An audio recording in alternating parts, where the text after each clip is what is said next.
E Jesus perdoou aquele homem, e não somente isso. Mateus mostra também que Jesus tinha o poder de onisciência. Sim, ele conhecia o pensamento e a intenção do coração do homem, através do seu espírito, claro, porque Jesus era 100% homem e 100% Deus. Ele estava ali encarnado.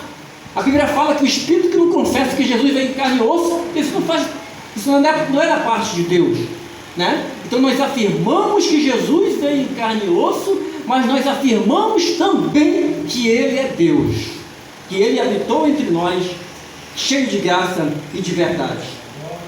Amém, irmãos? Amém. Então, qual é a lição que nós temos desse trecho? É que nós devemos ter fé e obediência em momentos de aflição, em momentos de caos. Aleluia. Aquele homem estava passando por um processo difícil, né? Alguns homens tiveram que levar aquele homem até Jesus, cerca de 3 ou 4 homens. E o que Jesus diz? O que Mateus relata? E Jesus, vendo a fé deles, né? Jesus, vendo a fé deles, disse ao paralítico: filho, tem bom ânimo. Ou seja, não somente a fé do paralítico, mas a fé daqueles que estavam com o paralítico. Isso também é importante. Também é importante. Eu lembro quando Jesus foi ressuscitar a filha de Jairo, não ficou todo mundo dentro da sala, ficaram algumas pessoas, né? Aquelas pessoas provavelmente também tinham fé, não estavam ali interferindo no local. Então, esses homens que vieram com o paralítico, eles tinham fé também, não somente o paralítico, mas aqueles homens também. E Jesus, vendo a fé deles, disse ao paralítico: paralítico, tem bom ânimo, perdoados são os teus pecados. Jesus pode perdoar os teus pecados. Aleluia. Jesus pode sarar as tuas enfermidades. Glória a Deus. Aquilo que você não pode fazer, aquilo que você luta há anos. Verdade. Tem irmãos em nosso meio que foram perdoados, mas eles não foram sarados. Tem pessoas que foram saradas, mas que não quiseram receber o perdão de Cristo ainda. Mas tem pessoas que foram salvas, mas que ainda têm feridas. E Jesus quer te animar nesta noite, queridos. Jesus quer renovar o teu ânimo. A palavra ânimo, irmão, tem 550 vezes na Bíblia. Isso demonstra que Jesus quer te dar ânimo nesta noite. Jesus quer curar a tua alma. Jesus quer levantar você do estado que você está.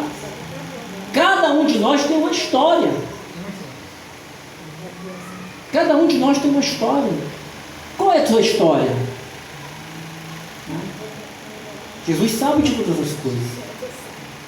E hoje Ele não somente quer curar o teu físico, mas Ele quer curar a tua alma. Ele quer perdoar de fato os teus pecados, assim como fez com aquele homem.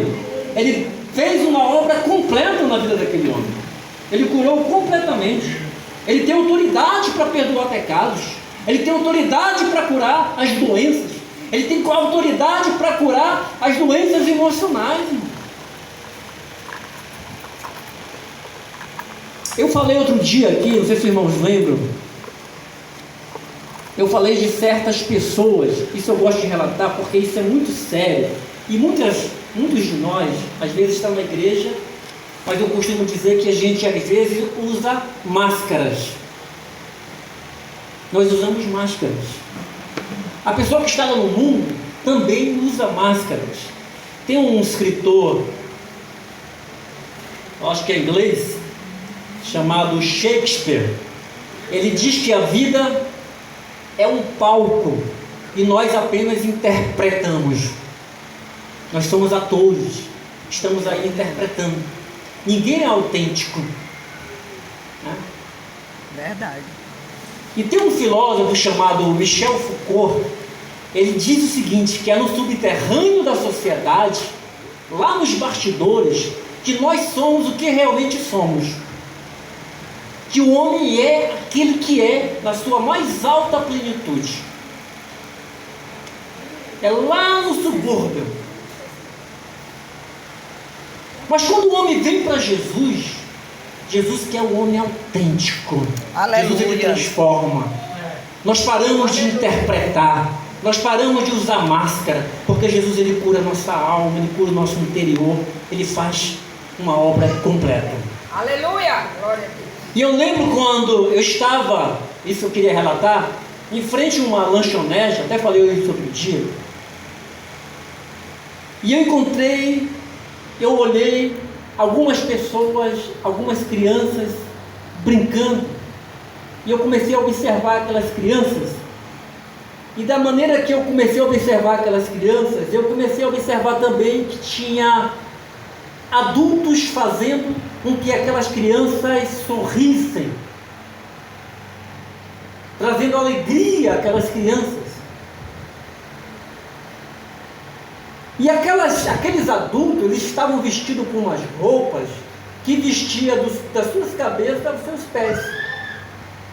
Era uma espécie de fofão, né? De fofão, de carnaval, mas não era bem isso.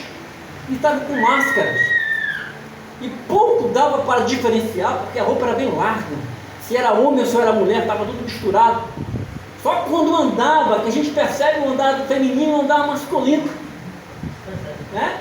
Percebe isso? Mas eles estavam ali parados, eu ficava olhando e eles estavam tentando animar aquelas crianças. Mas um daqueles palhaços, ele saiu devagar e ficou afastado. E eu olhando aquilo, esperando o meu lanche, e eu fiquei preocupado, eu fiquei assim, o que aquele palhaço tem? E os outros estão sorrindo, todos, e aquele está afastado. Eu me incomodei com aquilo e fui até lá. E perguntei para aquele palhaço, está tudo bem com você? Alguma coisa está acontecendo? Por que você está separado dos outros? E ele fez de conta que não me ouviu, ficou olhando para o horizonte. E eu fui até na frente dele, quando lancei as mãos, e falei, oi, eu estou bem aqui, você quer conversar? Precisa conversar com alguém? Ele também não respondeu nada. Eu, pela terceira vez, tentei, também não respondeu, e eu resolvi voltar para o meu lugar. Quando eu estava retornando, eu senti que ele virou para mim. Quando ele virou para mim, ele tirou a máscara, e aí os cabelos caíram, eu percebi que era uma garota, e ela estava chorando. Estava chorando, estava em pranto, estava em lágrima. O que eu pensei? Uma pessoa que está fazendo outros sorrirem, estão chorando. É mais ou menos assim, às vezes, na igreja. Né? Não somente na igreja. É por isso que eu falei de Shakespeare, que às vezes a gente interpreta. Somos atores. Mas aquela pessoa que estava tentando animar as crianças estava ali precisando de ajuda. Aquele paralítico que veio até Jesus, ele estava precisando de ajuda emocional, ajuda cura interior. E por isso que Jesus disse, filho, tem bom ânimo, perdoados são os teus pecados. Jesus estava fazendo ali uma obra completa. Não sabemos, como já falei, o tempo do sofrimento daquele homem. Talvez ele era criticado, talvez ele era caçoado, né? Talvez essa doença tinha muito tempo, sofria muito com aquilo. Quanto sofrimento na escola, quanto sofrimento diante dos outros meninos, quantas rejeição por parte de namoradas, por parte de familiares, talvez até pedir esmola, de não